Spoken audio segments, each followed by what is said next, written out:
Somatics for me implies doing, then observing, then staying put and making yourself available to the after effects of this doing with observation. So it's a model of these four: doing, observing, non-doing, and receiving. So essentially what we are trying to do is we are looking at matter, and we are curiously looking at the restlessness within matter, or the unpredictability of matter, and how this restlessness kind of manifests itself. So we are curious about just matter.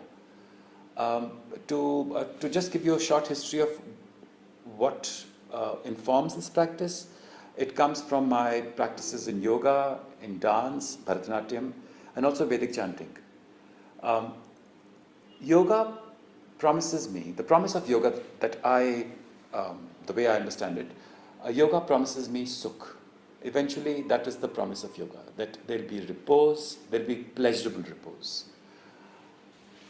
Performance or dance, Bharatanatyam, the promise is that of resonance, of ras, that I will receive ras at the end of it.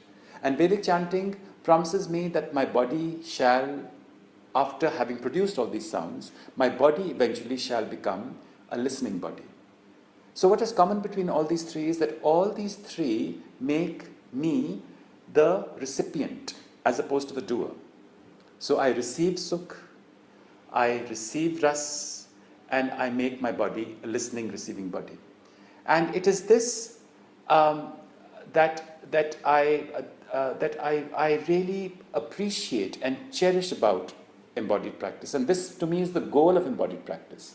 So the practice that we have devised is in contrast to the way practice, I feel, is viewed today as practice of doing, practice of producing, practice of dispensing. We are producing asanas, we are producing gestures, we are producing sounds, as though it's all about production and nothing about reception. So the somatic practice that I'm offering allows me to sidestep from this cycle of dispensing alone. The findings that we have over from training over the last more than a year actually, is that when I place attention upon matter, which is inherently restless or moving, and the thing is that matter doesn't move in very drastic manners. Matter murmurs. It's like light shimmers. So it's a very subtle movement. And when this attention is placed upon it, and when I become conscious of these murmurings inside my body, or these movement, when I begin to follow movement inside my body very, very consciously, what happens is that the body begins to respond unconsciously.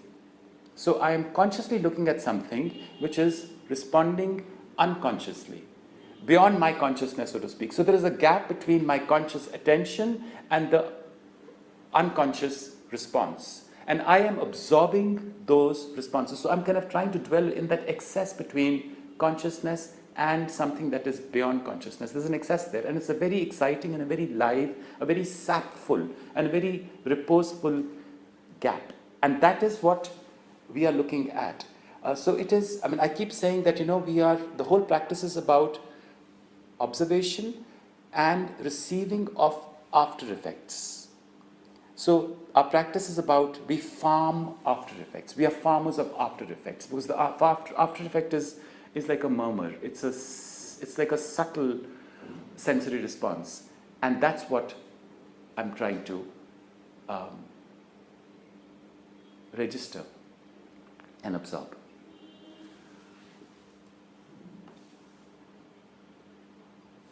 Considering that observation is key to this practice, But it's not just observation, it's observation of having done. I do and I observe. So it's a doing and observation. The same way somebody experiments. You experiment with something and then you make that experiment and then you observe that experiment without superimposing any ideas upon that experiment, without intervening, because you want that matter to reveal its nature, or that chemistry to reveal its nature. So similarly, this whole thing, it's a lab where we are doing and holding our horses back, so to speak, and not superimposing. My medium is the body, so I can look at the body. My discipline allows me to look at the body in a very, in this very mindful but one remove manner. I look at the body, I look at the bones, I look at the fluids, I look at my breath. So that's my discipline that offers me. But there are other disciplines that are better equipped to look at, say, light, to understand the nature of light, or to understand the nature of sound, or to even understand the nature of form, of direction. So this somatic space that we are creating is an invitation to others who are also looking at matter, at the restlessness of matter, with the same curiosity, with the same love for matter, and fascination with matter. So we have films, we have drawings, we have, of course, movement, and it's like, what Paul Klee used to say, something like that: you put your attention to the pencil, and the pencil begins to move automatically on the paper, and the line begins to dream. So it's literally this. The movement begins to dream. The movement has an unconscious dimension to it that automatically it takes you somewhere else and reveals and catapults you into another dimension. And that's the beauty of what we are trying to do with the somatic practice. And where I see this going is based on the findings and the promises. So there's a promise of sukh and repose that my practice offers me, and I'm like extremely excited about inquiring into what kind of creative urge or what kind of creative force comes out of repose, or what is the restlessness within repose. So what is the creative restlessness within repose? Because we have been able to orchestrate really well repose. Every time we do this practice, we end up in this state of repose. And now we are making that a very familiar, we are inscribing, we have been, for the last 6 months in this training, we have been inscribing the memory of repose into our bodies. Now, once repose is part and parcel of my body, how do I create out of it? My hunch is that creativity that comes out of repose has a special kind of an autonomy, and has a special kind of a force and a vitality. So that's something that I'm looking forward to. The other thing is that there is this promise of reconfiguration of the body. We know that I do the practice and I come out, so to speak, renewed. I am reconfigured.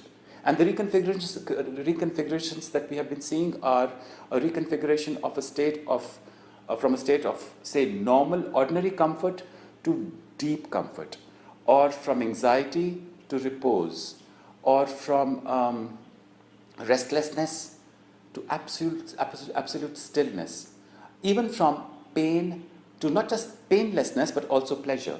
And I really want to kind of fine-tune this better. I hope that as we go along we fine-tune this better as to how to orchestrate movement to reconfigure the material of the body to come into repose, comfort, well-being. So so there are these two visions that I have with this practice. A, of how to create out of repose, and two, how to configure a method, or even how to fine-tune a method of coming into well-being, a well-being which is a state of repose and sukh.